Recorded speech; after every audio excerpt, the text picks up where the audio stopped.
Records from a territorial court in what would become Oklahoma kept a name that made planters and overseers lower their voices.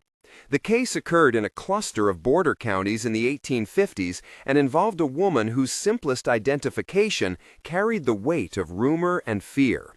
She stood before juries not once, but 4 times across a decade, each proceeding recorded with numbers that suggested pattern rather than accident. Her left hand bore a faint white line at the base of the thumb that survivors later said was a map of knots and escapes. But it was the way she held a needle or a knife that unsettled observers and witnesses more than any scar. The actions attributed to her were precise, specific, and lasting in their result. What does a legal system committed to property when a body refuses to be property? Subscribe to follow the uncovering of documents almost lost to damp cellars and private attics. Based on court minutes, medical notes, and correspondence newly cataloged, this is the story of a slave from the lands then called Indian Territory who fought back against her executioners and in doing so forced a conversation about ownership, violence, and evidence. The court records list names, places, and verdicts. The correspondence maps networks, and the forensic notes raise questions the judges had no comfortable answer for. The name she used in the records was simple and repeated like an incantation: Nia. The geography was fluid, a patchwork of jurisdiction where federal law met local custom and where the word property was applied to human flesh in dry legal phrases that clashed with the wet textures of blood and breath. The first lines of the archive image show a date, a county, and a charge. Yet the margins are full of annotations that tell of repeated hearings of the same nature and of a system that was forced to respond not to isolated crime, but to an organized pattern of resistance. The files mention manumission petitions that never reached conclusion, testimony from itinerant surgeons, and a sequence of appeals that new researchers found spread across probate ledgers, mission registers, and private correspondence. From the outset, the narrative has layers of evidence and contradiction, and it begins with a single violent episode recorded by a magistrate and an eyewitness report that would echo through the decade. In late summer, a man named Elias McCall wrote in a thin notebook kept with his ledger that he had been attacked by someone from his own quarters and that the wound had been deep and deliberate.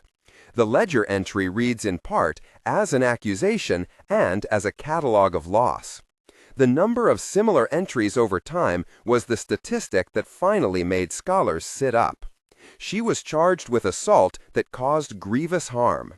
3 years after an earlier indictment that had ended in a hung jury and an adjournment. The way the court minutes recorded the event made medical men uneasy, and judges slow to deliver verdicts. What happens when the legal vocabulary for injury, property, and punishment fail to name a defensive praxis that resembles instruction and that spreads by letter and lesson as much as by deed? The rest of this account will move through background, incident, trial, and aftermath in layers, tracing how correspondence and collective knowledge made acts appear less isolated and more intentionally instructional. It will also show how the same documentary evidence became a tool of suppression and how the archives that preserve fragments of the story were themselves contested sites of memory and authority. The protagonist of this story grew under a rural canopy not far from trading posts and missionary stations at a time when slavery in this border region took on unique characteristics because jurisdiction overlapped and because mobility and local law left gaps exploited by those who would resist. She was born Nia to a woman called Liddy who was recorded in an 1840 inventory as property under a planter in a neighboring county.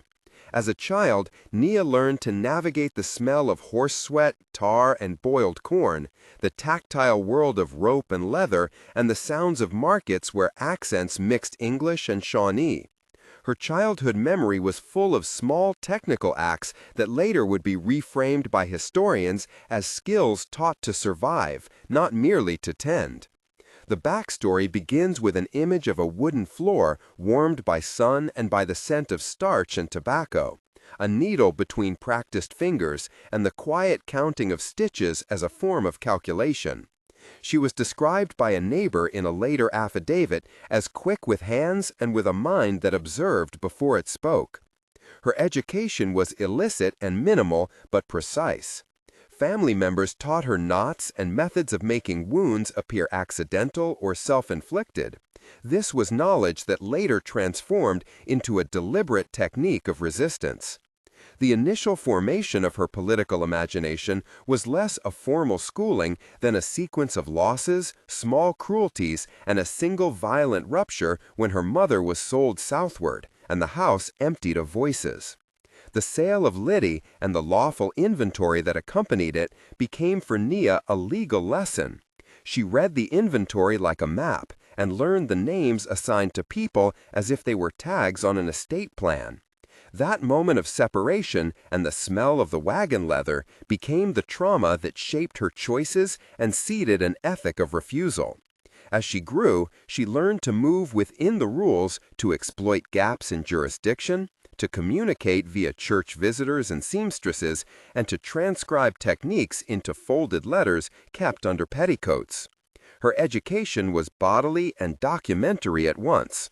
She would later recall in a hidden note found among scraps of cloth that her aim had never been random cruelty, but protection and the crafting of knowledge that others could use to avoid destruction.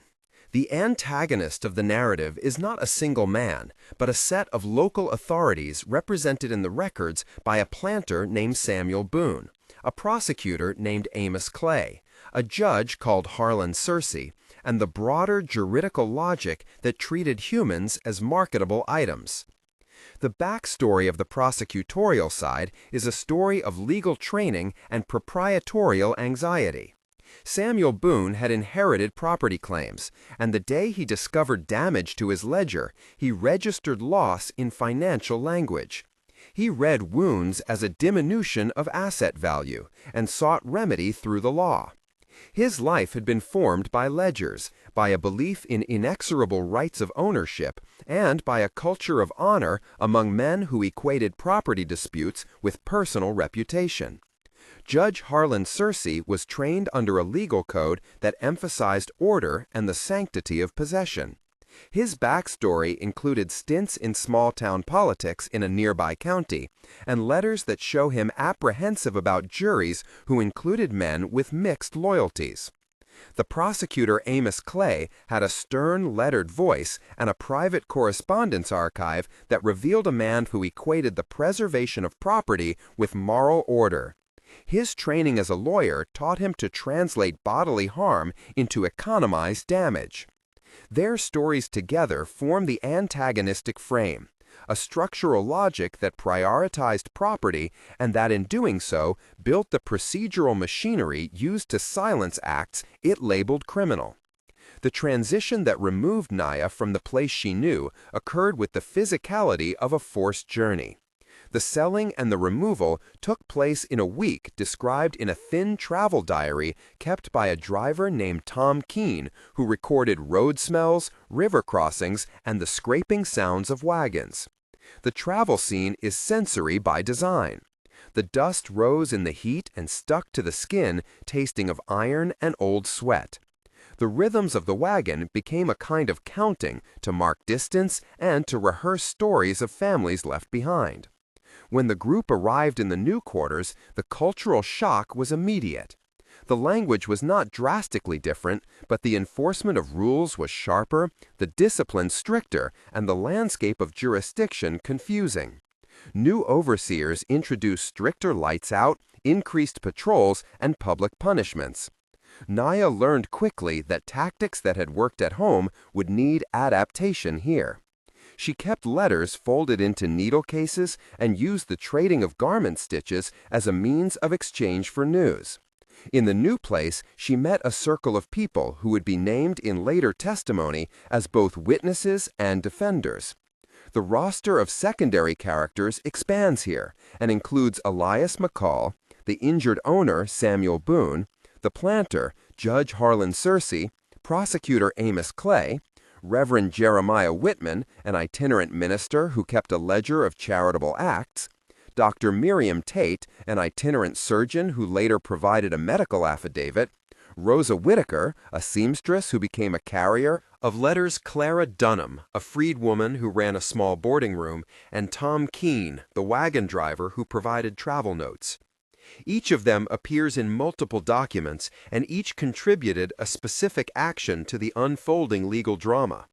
The new routine in the quarters demanded labor at dawn, a cadence of punishment that included whippings, fines, and forced labor for repeat infractions and constant inventories.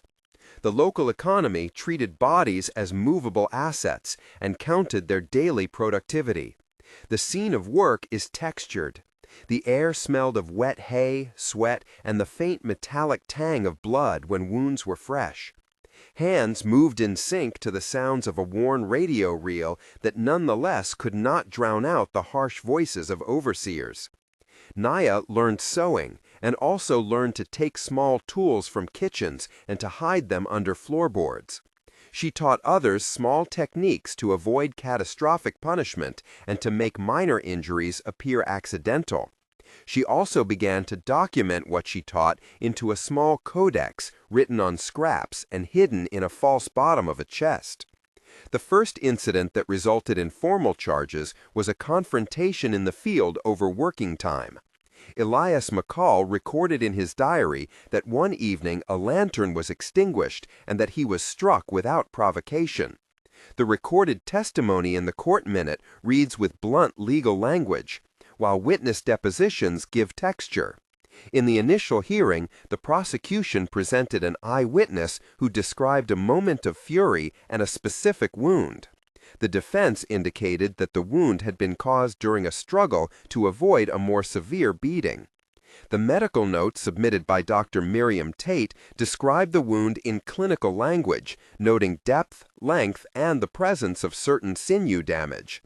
The forensic description reads like an observational inventory of harm and was meant to translate bodily injury into a countable chart for the court.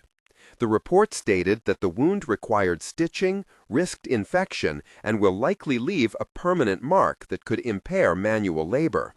The court scene was a tableau of sensory contrasts. The courtroom smelled of oil and dust, the wood of the benches warmed under bodies, and the sun slanted through the high windows to show motes of dust, as if the air itself testified. Voices swapped between measured legal cadences and raw outbursts. The first trial featured extended exchanges in which the prosecutor, defense, the plaintiff, and witnesses argued over intent, causation, and propriety. In that courtroom scene, the dialogue unfolds across 9 distinct exchanges that show the friction between legal categories and lived reality. Elias said, "I saw her strike me in the field." Prosecutor Clay asked, "So you recognize the blow as intentional?" Elias replied, "Yes, it was not an accident." Defense counsel countered, "Could you see the full sequence of actions?" Elias answered, "No, I was turned and the lantern went out." Judge Searcy asked, "Do we have medical evidence of the force applied?" Dr. Tate answered, "The wound indicates significant force and a cutting instrument." Prosecutor Clay asked, "Then you conclude this was not self-inflicted?" Dr. Tate replied, "The pattern suggests contact by another rather than a fall." Defense counsel asked, "Could this wound be defensive?" Dr. Tate answered, "It could be defensive in nature, given its location and angle." The exchange highlighted the problem the court faced. Does the existence of deliberate harm necessarily indicate criminal intent beyond what the law protects in property relations? The verdict at that session was complicated. Jurors returned with a not guilty on specific counts, but with suggestions that civil damages might be appropriate. That outcome created immediate consternation in public correspondence. Newspapers in regional presses wrote short dispatches that moralized the event, and letters from neighboring planters asked why the law had not provided a sterner result. The scene was followed by a period of elevated attention, and a pattern began to form. Over the following years, similar incidents generated records in which three things reappeared: a specific wound pattern cataloged by physicians, a clustered set of testimonies that emphasized instruction, and the existence of correspondence that seemed to transmit technique across households.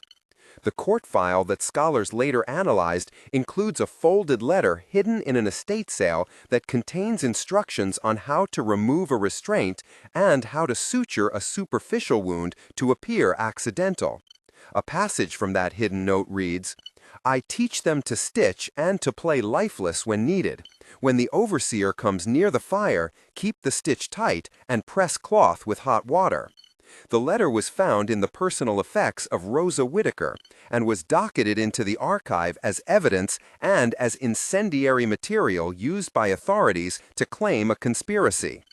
As the pattern repeated, the jurisdiction responded with more formal forensic documentation. The medical descriptions became more precise and included measurements and notations about instrument type, presence of contaminants, and probable time of injury. One forensic note reads, "The laceration measures 3.5 inches, depth along the forearm, exposing fascia with signs of blunt force along margin. Probable instrument is small blade. Contamination suggests field soil. Risk of infection, acute care needed." This technical explanation provided the court with a language to argue about severity and intent, and at the same time offered a method for defenders to argue about defensive action. As public interest grew, newspapers and letter writers reframed events into moral fables.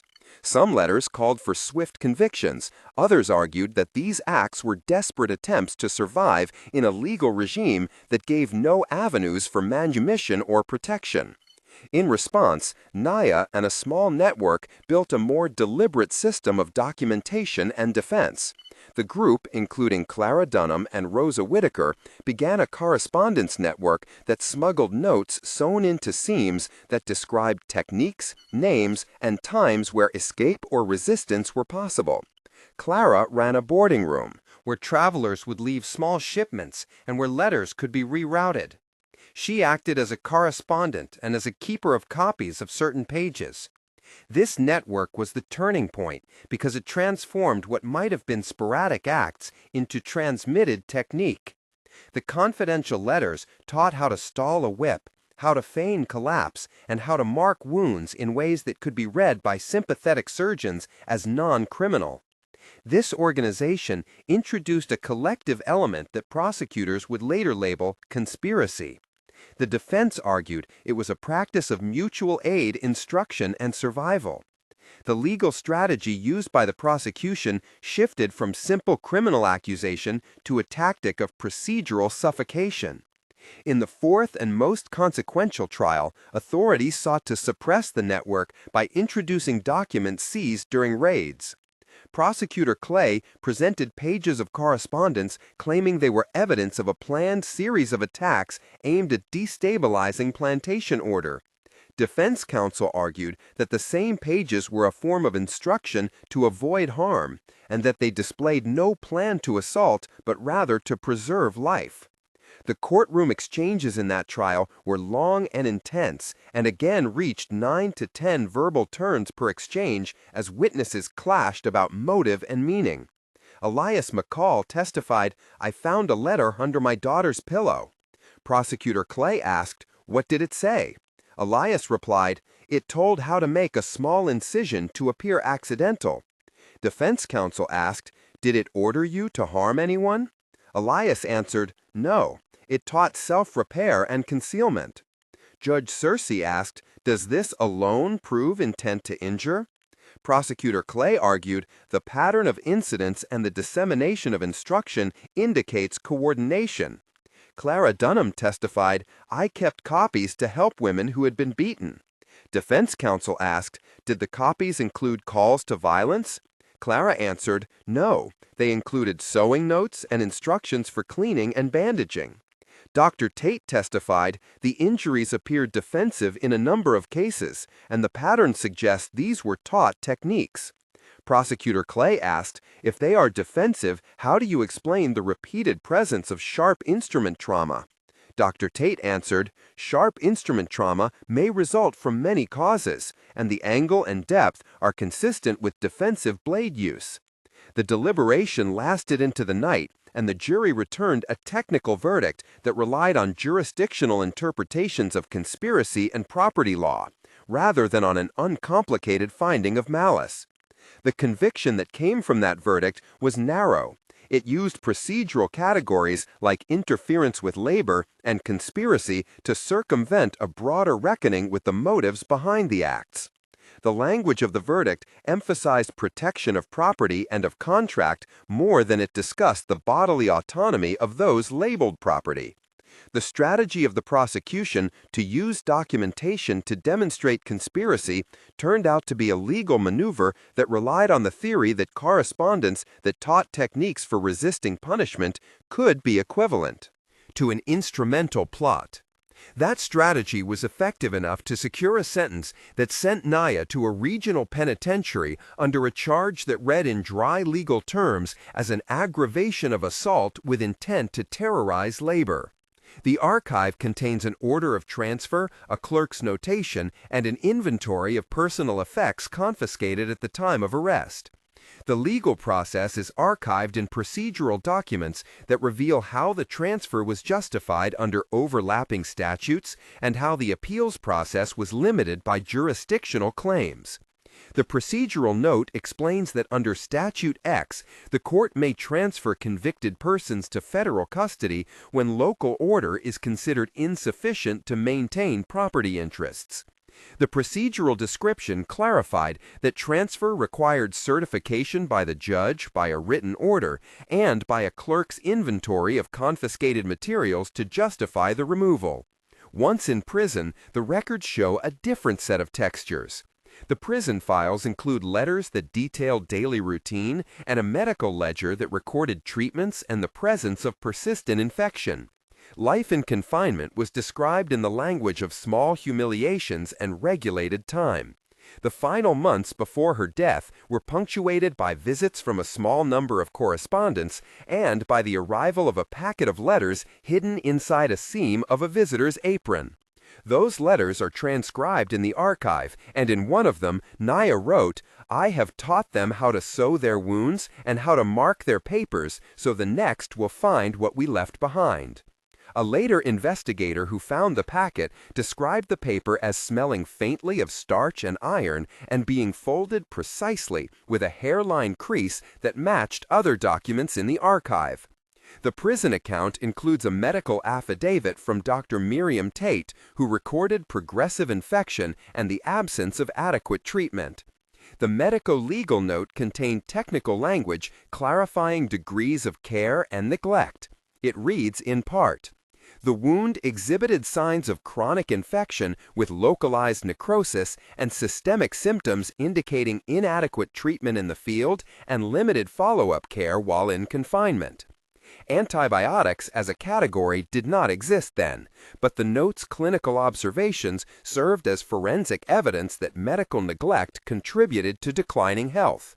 In the months after her incarceration, a small group of defenders organized petitions that argued for manumission on moral grounds and for clemency on legal ones. Clara Dunham and Reverend Jeremiah Whitman collected signatures and copies of letters that argued the acts in question were defensive and that the evidence of organization was evidence of mutual aid rather than of criminal conspiracy. The petitions included a mix of legal argument and moral appeal and were sent to the governor, whose desk received waves of correspondence. The effect of this advocacy was limited but meaningful. An appeal was filed, and in the procedural history, an appellate brief argued that the original jurisdictional claim had conflated property protection with criminal law, and that the evidence submitted did not legally satisfy conspiracy threshold. The appeal hinged on narrow points about the sufficiency of evidence and on technical arguments regarding the cross-jurisdictional transfer. The appellate discussion in the brief reads like a map of how law translated human bodies into categories of asset and liability, and included citations to statutes and to comparable rulings in neighboring counties. While the appeal worked its way slowly, the network of correspondence continued to spread copies of the letters and of the sewing notes. Missionaries and sympathetic clerics acted as conservators and custodians of documents and hid boxes in church trunks. This dispersal of the archive was both deliberate and chaotic, and decades later made reconstruction difficult for historians. There are at least 3 moments of acute tension in the record, each one recorded with sensory detail and each one occupying a space of moral conflict. The first occurred at the initial attack in the field, where the smell of smoke, an extinguished lantern, and the metallic taste of blood created an immediate ethical knot in local public opinion. The second occurred when prosecutors seized letters from Rosa Whittaker's house and presented them in court, an act that smelled of ink and starch and that used the tactile quality of paper as proof of conspiracy. The third occurred during the transfer to federal custody, when Naya was dragged through a rain-slick yard. The sound of chains on wood and the sight of a letter case thrown into a wagon created a scene that witnesses later wrote about with the kind of astonishment that suggests moral dissonance. Each of these moments is recorded in 2 to 3 dense paragraphs in the files, with testimonies that include sensory descriptors and with legal commentary on motive and intent. The closing of this long legal fight found Naya in a small prison ward where she continued to teach in secret and to send out folded papers via a guard who was later identified in testimony as a man with debts and a soft heart. Her final years became a patchwork of letters, of small acts of solidarity, and of continued archival erasures, as some records were impounded and others passed under cover. In a last letter that survives, she wrote, "Please keep these notes together. Teach them as I taught you. The technique is not for revolt, but for survival." The verdicts and convictions did not end the circulation of these texts. Boxes were hidden under floorboards, carried into churches, and entrusted to a curator at a frontier historical society who later cataloged them under innocuous headings. The dispersal created the very thing the prosecutors feared, a legacy. The epilogue unfolds in 3 temporal moments, 1 month, 3 months, and 6 months after the sentencing and transfer, and together they trace immediate effect, medium-term organization, and longer-term archival consequence. 1 month later, a network of women in the surrounding counties met at a small chapel run by Reverend Jeremiah Whitman. The air in the chapel tasted of candle wax and boiled coffee, and the voices were low and urgent. They read aloud portions of the sewing notes and compared marks and methods. Clara Dunham kept a ledger of attendance and a list of needs, and the group decided to send a petition to the governor requesting clemency, and to circulate copies of the most practical pages under the cover of knitting patterns. It was a deliberate tactic, combining the poetic and the practical. Reverend Whitman wrote a cover letter that framed the request in language that appealed to mercy and to the economic argument that the community needed working hands, not broken bodies. The petition collected dozens of signatures from households and from freed people in adjacent towns, and from a few sympathetic planters alarmed not by the moral plea, but by the economy of unrest. 3 months later, the governor's office had replied courteously but with legal caution. The reply explained that the jurisdictional frameworks limited direct executive intervention, and that the petitions would be entered into the record, but that the appeals process was the proper route. The group did not retreat. Instead, they intensified documentation and began to scatter copies of the notes to contacts in neighboring territories, through river routes and through the boards of sympathetic churches. The letters were folded thin and often scented with the faint smell of starch to suggest domestic origin and therefore to avoid scrutiny. The circulation had strategic logic, and it also created new archives. 6 months after the transfer, scholars working in later decades would find that the most important box had been tucked into a mission trunk labeled Sunday School Supplies, and that 2 sets of letters had been used as backing for a small bound hymnal. The fact that documents had been repurposed physically is a testament to the precarious life of archives in contested spaces. The legacy of these events extended beyond the life of Nia. The surviving files show that her practices of recorded instruction influenced other groups, and that the legal debates provoked by her trials contributed to a slow shifting of how certain courts treated evidence of mutual aid among those held in bondage.